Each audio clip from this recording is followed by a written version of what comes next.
Pant shirt के अंदर नमाज का हुक्म, यह भी मसला सुन लो। ओ बच्चों खामोश हो पुत्र, पैंट शर्ट के अंदर नमाज क्या हो जाती है या नहीं हो जाती, यह मसला सुन लो। और किहड़ी पैंट शर्ट ऐसी है जिहदे विच नमाज नहीं होंदी।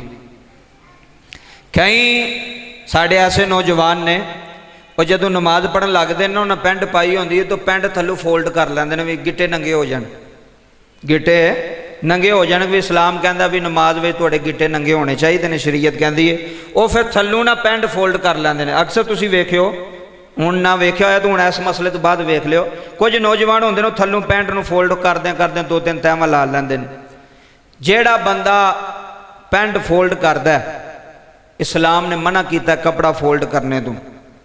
बुखारी शरीफ की हदीस है, बुखारी शरीफ की, नबी पाक ने फरमाया जेड़ा बंदा नमाज के अंदर ए वाल दोहरे करे, वाल चूंडा बनावे या कपड़े समेटे, सोबे सदल इनू कहा जाता है, कपड़े समेटदा वो मकरू है। पैंट जी फोल्ड करना वो ठीक अमल नहीं, ना उतों तो ना थलों। तो कई बंदियां ने बाहां ही डूंगियां होंदियां ने, फोल्ड करके इत्थों तक कीतियां होंदियां ने। कोहनी तो अगे अगर तुहाडा बाजू तुसी फोल्ड कर लिया तो यह भी मकरू है, मकरू तहरीमी है, ये भी ठीक अमल नहीं। पर कई बंदियां ने ऐसी पैंट पाई होंदी है, शर्ट पाई होंदी है, कई बार असीं अपनी मस्जिद च वेखने आ ना, तो वह फिर दसीदा भी है कि शर्ट पाई होंदी है छोटी बिल्कुल ना, और जदों बंदा सजदा करदा ना जी, वो शर्ट पिछू चौका दी कंड तो, शर्ट होंदी है छोटी तो होंदी है जनाब तंग चुस्त जी। और जदों बंदा सजदा करदा वो बंदा गौर नहीं करता, वो जी पिछू शर्ट होंदी है ना सजदा करना पैंट शर्ट पाने वाले दी, वो पिछू शर्ट चौका दी है।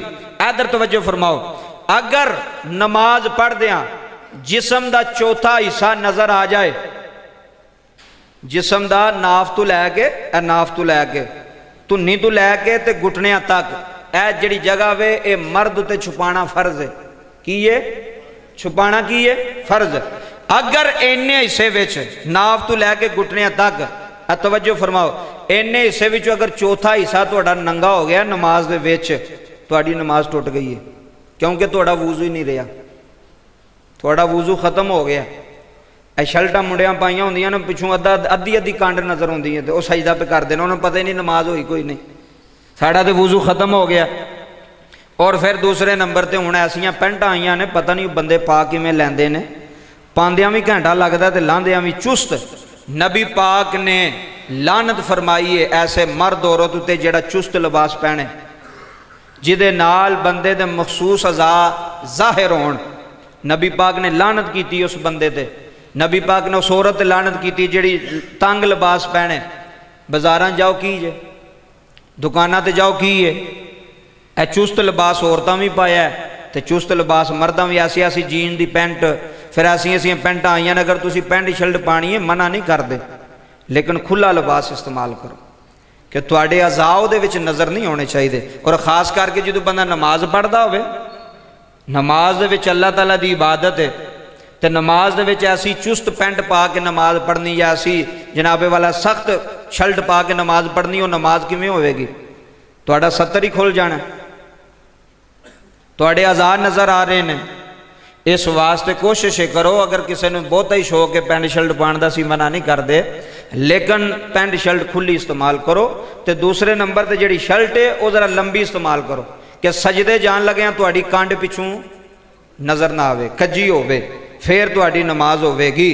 अगर तुहाडी शर्ट तो उठ गई, तुहाडी कंड नज़र आ गई, फिर तुहाडी नमाज खत्म हो गई, तुहाडा वुजू खत्म हो गया। तो दूसरे नंबर पर पैंट नूं फोल्ड नहीं करना नमाज पढ़ लग्या, ये भी मकरू अमल है। पैंट नूं फोल्ड तो ना ही है शलवार नूं भी फोल्ड नहीं करना। कई बंदे होंदे जो नमाज का टाइम होंदा ना जी, तो वह फोल्ड करन लग पैंदे ने, तो जो फोल्ड करते हैं, इहदे तवज्जो फरमाया जाए, वो जदों शलवार फोल्ड करते हैं तो शलवार फोल्ड करना भी मन है, पैंट फोल्ड करना भी मन है। इस वास्ते इन्हां चीज़ों तो एहतियात बरतो, ये बड़ा जरूरी अमल जे। आखिरी मसला तो फिर शाने गौसे आदम, जिहड़ा मौजू सी पिछले जुम्मे ऐलान किया सी ना जी, ए वो मसले ने जिन्हां दा सानू भी नहीं पता होंदा, तुहानू चलो मैं भी दसना, मेरे ज़हन विच भी आ जांदा, तुहानू तुहाडा भी फायदा हो जांदा।